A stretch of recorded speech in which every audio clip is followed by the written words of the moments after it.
Salut à tous les amis, j'espère que vous allez bien les gars, on se retrouve pour une nouvelle vidéo. Je suis content de vous retrouver parce que ça va un peu mieux. Pour ceux qui ont regardé la dernière vidéo, j'étais malade, là ça va un peu mieux, voilà, depuis hier ça va quand même assez mieux. Donc là les gars, stream, débrief, on reprend tout. Il y aura un débrief de l'Argentine bien évidemment contre le Mexique, il y aura un débrief de l'Allemagne contre l'Espagne dès demain, je pense. Et il y aura également plein d'autres débriefs, les gars. Portugal, Uruguay qui arrive dans pas très longtemps, je crois. Enfin voilà, plein de matchs. On va kiffer, les gars. Et juste avant de commencer, les gars, je tenais à dire un petit truc à propos de Benzema. Pourquoi, vous allez me dire? Bah parce que je l'avais dit, en fait, sur Twitter et même dans ma dernière vidéo, pour ceux qui ont regardé, quand j'avais dit que l'absence de Benzema pouvait limite être un mal pour un bien. Je le pense très sérieusement et je pense que ça s'est avéré sur ce match. Pourquoi? Parce qu'en fait ça simplifie le jeu tout simplement, les gars. Ça simplifie le jeu et oui, tu peux pas te passer d'un Benzema, parce que moi Benzema c'est un de mes joueurs préférés, vraiment les gars. C'est vraiment un de mes joueurs préférés. Mais c'est vrai que son absence simplifie le jeu et tout le monde sait ce qu'il a à peu près à faire, ça se marche moins dessus et c'est plus simple. Voilà, je tenais juste à redire ça, les gars. C'est pas du tout négatif envers Benzema, c'est juste qu'il a eu du mal à être intégré à cette équipe de France et je pense qu'avec les joueurs qu'on a, et tant qu'il y aura Didier Deschamps, malheureusement Benzema ne réussira pas à s'intégrer correctement dans le jeu de l'équipe de France parce que c'est un mec qui a besoin que ça tourne autour de lui, tout comme Mbappé pour se sentir en forme et tout comme Griezmann pour se sentir en forme aussi. Du coup les trois, ça se marche dessus. C'est un peu plus complexe en fait, c'est même pas que ça se marche dessus, c'est que c'est plus compliqué à mettre en place. Et là c'est vrai que bah, ça simplifie les choses tout simplement. C'est pas du tout négatif, voilà, je voulais juste remettre ça sur le tapis un peu. Mais voilà les gars, on va parler de la victoire de l'équipe de France, les gars, parce que bah, je suis choqué tout simplement, les gars. Je suis choqué. J'avoue, je m'attendais pas à un tel niveau de la part de l'équipe de France, je vais pas vous mentir. Et je pense que personne qui suit le foot ne pouvait prétendre à un tel niveau en regardant ce qui s'était passé avant. Quand tu regardes le niveau de jeu proposé à la Ligue des Nations et à l'Euro, forcément tu pouvais émettre quelques doutes quand même concernant le niveau de jeu de cette équipe. Et on le voit, pour l'instant ça marche. Pour l'instant c'est fort. Pour l'instant c'est la meilleure équipe de la Coupe du Monde, je pense, qu'on ait vue pour le moment. Alors il y a l'Espagne, oui, mais je pense que la France c'est au-dessus, les gars. La France c'est au-dessus. On va revenir un peu sur tous les points, les gars, pour vous donner mes tops et flops comme on fait maintenant à chaque fois en début de vidéo. En top, pour moi les gars, l'homme du match c'est Antoine Griezmann. Il y en a qui vont mettre Mbappé et en vrai je comprends totalement, il met 2 buts, il nous sauve. Mais pour moi le match de Griezmann c'est n'importe quoi. C'est n'importe quoi. Bah je suis trop content en fait de voir Griezmann à ce niveau-là. Je suis content, voilà les gars, j'ai rien de plus à dire, je suis content. Ça fait plaisir tout simplement les gars, ça fait plaisir, moi je suis content. Griezmann c'est un joueur, c'est un des joueurs qui m'a le plus impressionné dans ma génération en tout cas. C'est vraiment un joueur que je trouvais hyper complet et j'adore ce style de joueur. Et là il démontre encore qu'il est ultra complet quoi. Qu'il est ultra complet. Il faudrait juste qu'il plante son petit but peut-être pour se mettre un peu en confiance et tout, mais il est pas dans ce rôle de finisseur en fait. Du coup, même si à la finition il est moins bon, ça va moins se ressentir dans l'équipe. Il y a un moment, il a une grosse occasion quand il fait son contrôle. Son contrôle, la passe est folle, mais le contrôle est fou, et malheureusement, il la reprend mal. Après, je crois qu'il la reprend pied droit, il me semble, pied gauche, je sais plus. Enfin bref, il pouvait la reprendre mieux en vrai. Faut peut-être qu'il se mette un peu en confiance au niveau de ça, mais sinon, non, très grand Griezmann. Bah, Mbappé, hein, comme je l'ai mentionné, qui a pas fait un hyper bon match non plus, mais qui plante 2 buts, ou dans une équipe où il y a assez peu d'espace. Non, franchement, Mbappé, bien joué. Et pour rajouter un troisième homme, je mettrais Ousmane Dembélé. Hein. Ousmane Dembélé, ouais. Ousmane Dembélé qui a vraiment été très bon, j'ai trouvé. Il l'a fait danser le mec sur son côté, tout simplement. Hein. Le Danois, il a dansé sur son côté, c'est impressionnant. Donc voilà aussi pourquoi je préférais Dembélé à Coman, les gars, dans la précédente vidéo, comme je vous avais dit. Il y en a qui préféraient Coman. moi personnellement je préfère Dembélé. Bon bah pour ce qu'on a vu en fait ce soir tout simplement. Mais voilà pour moi les 3 tops de ce match les gars, Mbappé, Griezmann et Dembélé. Et pour les flops, bah honnêtement il n'y a pas trop de flops hein, sur ce match les gars. Ah si, moi j'en ai un les gars, c'est Giroud. Giroud qui a pas réussi à être trouvé.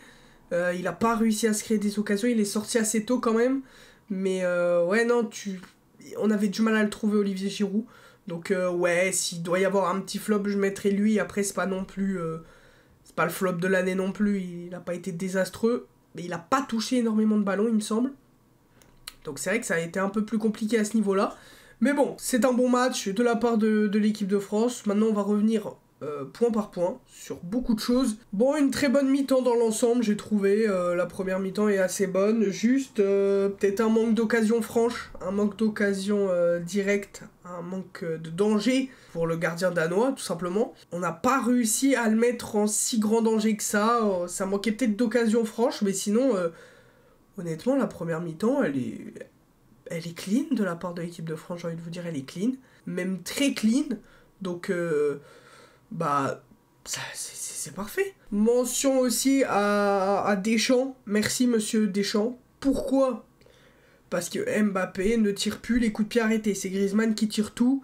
Et ça, c'est une bonne chose. C'est une bonne chose. C'est vraiment une bonne chose. Parce que les coups de pied arrêtés, ça peut faire la différence dans un match. On l'a vu, les Danois, ils marquent sur coup de pied arrêté contre nous. Corner, sur corner. Et le fait que Mbappé ne tire plus les coups de pied arrêtés, bah c'est mieux, c'est mieux. J'en avais parlé dans ma précédente vidéo, mais c'est ce qu'il faut.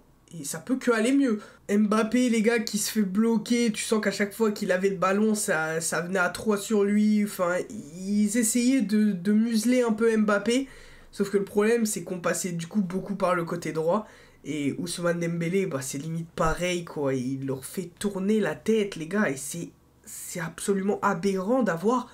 2 côtés offensifs comme ça, les gars. C'est ahurissant. Genre, vraiment, il n'y a vraiment aucune nation dans le monde qui a ces 2 latéraux-là. Enfin, qui a ces 2 offensifs-là, du moins. J'ai beaucoup aimé la solidité défensive au milieu de terrain et en défense. Parce que moi, c'est un truc qui me faisait peur. Comme je vous en avais parlé dans la précédente vidéo déjà, j'attendais de voir contre un bon milieu de terrain. Et bah là... le Danemark a un bon milieu de terrain. C'est vrai que durant ce début de Coupe du Monde, c'est un peu moins la folie le Danemark. Mais ça reste le Danemark quand même avec un très bon milieu de terrain. Et on a su faire face à ce milieu. Notamment les retours défensifs de Griezmann qui nous aident énormément. Il a gratté beaucoup de ballons. Ousmane Dembélé aussi qui fait les efforts défensifs sur le côté droit. Qui a gratté aussi pas mal de ballons. Donc ça c'est des trucs à prendre en compte aussi défensivement dans le milieu de terrain. Et si ces mecs-là, bah, de toute façon, Griezmann, c'est son rôle. Relayeur, etc. Mais Ousmane, s'il fait pas ces retours-là, bah, ça peut poser problème au milieu. Donc, ouais, non, Rabiot, mention à Rabiot aussi, qui a vraiment fait un bon match. Tchouaméni, que j'ai pas trouvé dégueu aussi. Mais défensivement solide. Même la défense, hein. Upamecano, moi... je suis choqué les gars de son niveau, Upamecano. Je regardais un peu le Bayern de ces derniers temps. Je sais qu'il était bon au Bayern de ces derniers temps. Mais en équipe de France, ça n'a jamais été trop ça. On sait qu'à des moments, il a des sautes de concentration un petit peu. Il est capable de faire quelques dingueries. Et là, bah là, il est au point les gars. Il fait des transversales. Il fait des passes tranchantes en plein milieu du terrain. Non, franchement... moi j'aime beaucoup Upamecano, défensivement il était au point, il était solide. Le but qu'on se prend, bon malheureusement c'est sur corner, tu peux pas vraiment faire grand chose. Voilà, ça arrive. Mais sinon ouais, défensivement je nous ai trouvé assez au point. À voir si Varane pourra enchaîner aussi les autres matchs, parce que là il est sorti assez tôt. Je pense que c'était un peu pour le préserver quand même, c'était pour le faire jouer, le remettre dedans, mais le garder un peu aussi. Donc ouais non, Upamecano les gars, solide. Théo Hernandez qui s'est fait passer quelques fois en défense, mais dans l'ensemble ça restait assez solide. Et puis offensivement il t'apporte tellement, mais défensivement c'est vrai qu'il doit faire un peu mieux, parce qu'il s'est fait prendre quelques fois par son côté, attention. Koundé les gars, j'en ai vu beaucoup qui étaient pas trop fans de Koundé, sur Twitter ou quoi. Personnellement moi Koundé je l'ai pas trouvé si dérangeant que ça. C'est pas un latéral droit de métier, C'était pas la folie non plus, mais moi je l'ai trouvé correct et meilleur que Pavard surtout les gars. Meilleur que Pavard, faut savoir ce que vous voulez aussi. Ok, on peut critiquer Jules Koundé, mais c'est Koundé ou Pavard. Entre ce que Pavard a montré contre l'Australie et ce que Koundé a montré contre le Danemark, je préfère 100 fois un Koundé pour le moment. Il a apporté quelques trucs défensifs, je crois 1 ou 2 fois. C'était pas la folie. Il a failli prendre un rouge aussi, faut le mentionner. Mais ouais, non, Koundé sans plus, quoi. Sans plus. Un petit 5 sur 10 pour une note de match. C'était pas incroyable, mais c'était pas... Enfin, j'ai pas le souvenir qu'il ait fait de déchets monstres. Peut-être une fois une mauvaise passe. C'est pas impossible. À voir. Peut-être ça peut monter en puissance aussi. Donc faudra voir pour Jules Koundé. Je pense que c'est lui qui va être titularisé au prochain match. À moins que Deschamps décide de faire tourner, je sais pas trop. Donc on verra bien. Pour ce qui est du carton rouge sur Kylian Mbappé, les gars.